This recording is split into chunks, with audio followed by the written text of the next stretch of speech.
When Hal is overcome by fear and grief and meets the illusion of himself and Malcolm in the Middle, the new episode, something very specific, the new season, something very specific is happening psychologically. He doesn't just go on this trip, it's basically a collapse of identity. So, first, fear and grief destabilize the ego. Hal's entire sense of self was built around being needy, right? So, when that starts to disappear, the psyche goes into crisis because the ego isn't just who you are, it is the structure that keeps you feeling real. So, when grief enters and fear follows, that structure begins to crack. Then the illusion of self appears, the well dressed, composed version of him. That's what Carl Jung would call the persona, the mask, the version of you that learned how to function, perform, and to be accepted. But here's the key: when Hal meets the version of himself, he's not becoming more confused, he's becoming aware because now there's this split: the observer, which is his awareness, and the constructed self, which is the persona.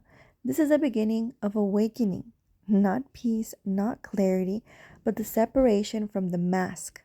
And then grief pulls him in deeper into the inner child, the part of him that still feels loss, rejection, and emotional truth.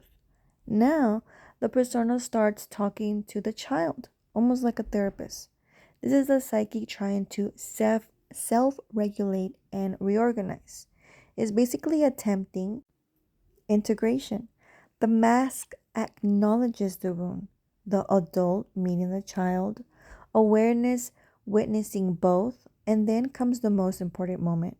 He is overwhelmed by fear. This is a shadow in its raw form, not hiding anymore, not suppressed, fully present. So most people at this point would panic, resist, try to escape. But how does something rare? He stops fighting it and then he loves it.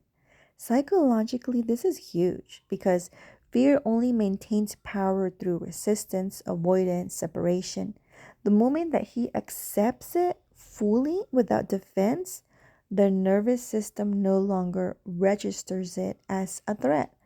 So the fear dissolves, not because it's gone, but because it's been integrated into the self. This is what it is to feel like I defeated my demon. I transcended duality. But what actually happened is more grounded. He stopped dividing himself: the good Hal, the bad Hal, the strong self and the weak self, the in control and afraid. All of it became one.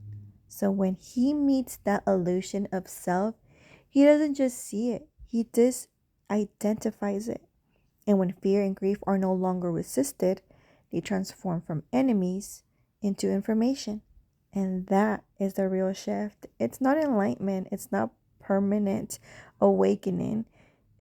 It's the moment the psychic says, you are not just the version of yourself you've been trying to be.